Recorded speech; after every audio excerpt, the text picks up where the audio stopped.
报道。今仔开始报税哦，到5月底为止，今仔早起10点15分进前，就已经有126397户完成综合所得税的申报。今年嘛，阁调悬免税扣除额，阁有真侪减税措施来减轻民众的负担。大考个文件资料伫微单救护，全申报交税应用网络或者是手机啊。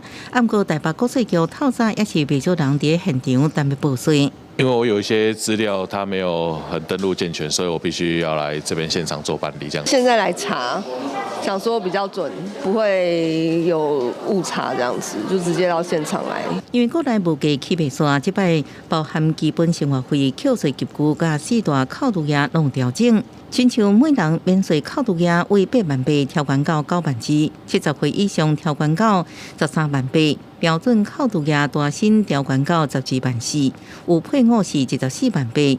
新资所得新生障碍特别扣除额是调悬到20万7，互民众应支配所得增加，减轻负担。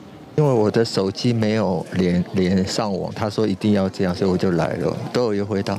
相关的一个税额一些扣除额，我们都有做一些调高。我想这个部分对民众来说可以减轻一些租税的一些负担。在手机报税的部分，我们今年增加了一个现金缴纳的一个功能，3万块以下的金额的话，你可以到4大超商去缴；那超过3万，可能你就可以到那个代收税款的金融机构去缴。根据财政部上新统计，到早起10点15分，已经有126397户完成申报。搁一摆提醒，今年报税维持甲以前同款1个月法定申报时间，也就是申报到5月31为止。